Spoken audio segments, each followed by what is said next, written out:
me. Is that okay? It's an honor to be on the platform, and I'm honored to hear all the contributions from everyone else. It's amazing how God created us as men. Just want to pick a few things. I'm going to go back to what Tandy asked earlier on about men and how we probably take time to speak out. I think generally society tells men simply, we grew up from our African background. We have to be tough. We have to be men. We have to be strong. It's not acceptable to have feelings. I'm talking about weaknesses. You have to be spot on in everything. You have to be a tough guy. And that has put men on a higher position in society where anything we want to do, we think are we exerting that picture? Are we showing that picture that we're the father, we're the source, we're the sustainer, we're the provider, we're the founders, we're everything that we have been taught in churches and in families to be.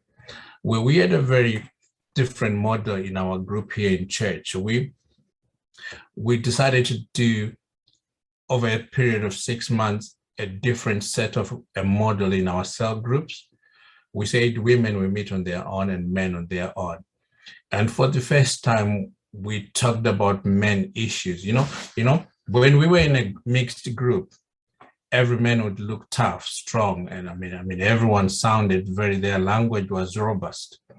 But the moment we moved into a men's group only, I saw men crying. I saw brothers shedding tears. I saw brothers opening up. They couldn't do that when we're in a mixed group. What I spotted was we were trying to portray something different. And yet deep down in our heart, we have pain, we have struggles, we have issues that we really need to deal with. Now, I can go on, but here are my few things that I've noticed for men. Number one, just a few advice. It's okay to look for help. It's definitely okay to seek help. You don't need to be shy when you're stuck, when you're stranded. Don't think you're the Rambo guy. Go out there and look for help. It's okay. 70% of men, statistics say we avoid getting help or support together. We think we're strong enough to maneuver everything around by ourselves, but usually it can dawn to us that we do need the help.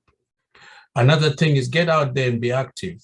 One of the things that women is when we are stuck, stranded in our thinking, we tend to recline in our own corner. Think about it. Some men end up taking alcohol, drugs, and all that stuff just to try and quench their mind on certain aspects they need to deal with. And so get out there, be active, and talk to people. In church, we always realize that when you think you've got a big issue, wait until you hear someone's issue and you say, "Oh, really?" I thought I was the only one. Talk about it. Get out there and look for help. And one of we when it comes to finances, they say 90% or 3/4, the percentages they differ. They say the biggest issue in most relationships is financial management. And that's the stress number one factor in most relationships. And that can be a big issue with men, definitely. I mean, when a man is broke, when he doesn't have money, when there's nothing coming, we get very stressed very easily. Why? Because we seem to be neglecting our role as this protector, as the father, and as the provider. And so we need to manage our finances well. And it's true. There are people out there that have done financial management very well.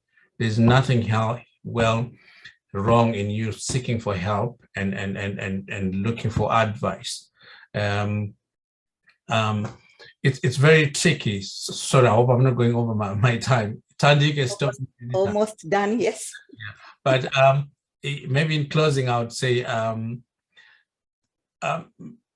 get mentorship one of your priorities. Take control and everything comes to management. Anything you manage is well, prospers. Anything you mismanage, you lose it in every aspect. Good management is key, including your mental health.